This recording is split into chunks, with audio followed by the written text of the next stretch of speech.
So, January 2025 ay nagtry akong mag-apply sa Tala. Pero sadly nga ay na-reject ako. So, ina-install ko siya kasi syempre na-reject naman ako, ano pang gagawin ko.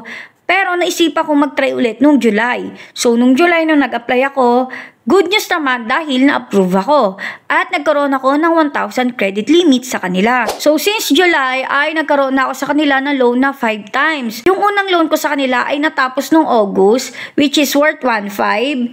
Tapos, nung second loan ko rin ay natapos din ng August, which is 1,500 din. Tapos, nung September, nag-loan din ako na 3,000.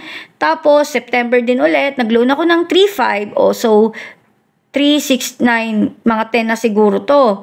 Tapos, lastly, yung October lang ay 1,000 yung inutang ko. At take note kung makikita nyo lahat, nakalagay dyan is repaid early. So, kapag nag-repaid kayo ng early, mababawasan yung inyong interest. So, ito yung pinakamaganda rin kay Tala. 3 months to pay siya, pero kapag nag-early payment kayo, ay mababawasan pa yung interest ninyo.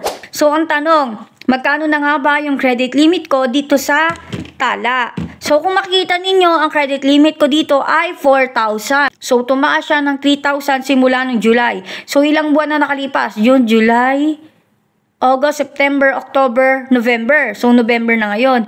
So, sa loob ng 4 na buwan, so sa loob ng 3 months pa lang to actually, kasi kaka-November pa lang naman eh. Nadagdagan na ako ng 3,000 sa aking credit limit. So, ang napansin ko dito, kapag 1,000 ng yung loan ko, ay hindi siya nadadagdagan. Pero kapag 1,500, or kaya, lalo na nung umuta ko ng 3,000, talagang biglang tumaas talaga yung credit limit ko dito sa Tala. So, unang-una, dumadagdag sila ng 500. So, yung 1,000 ko, naging 1,500. Tapos, naging 1,500 ulit, tapos naging 2,000, tapos naging 2,500, tapos naging 3,000, tapos naging 4,000.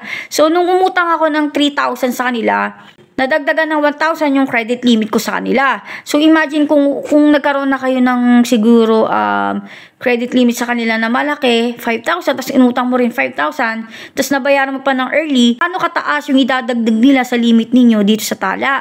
May maganda talagang maidudulot kapag nagbabayad kayo ng early kasi nga syempre mababawasan din yung interest ninyo.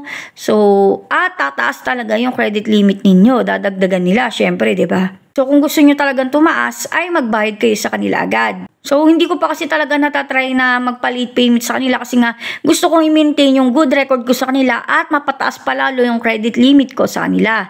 So, yun nga na. Sana may natutunan kayo sa video na ito. Thank you for watching. Yan lang!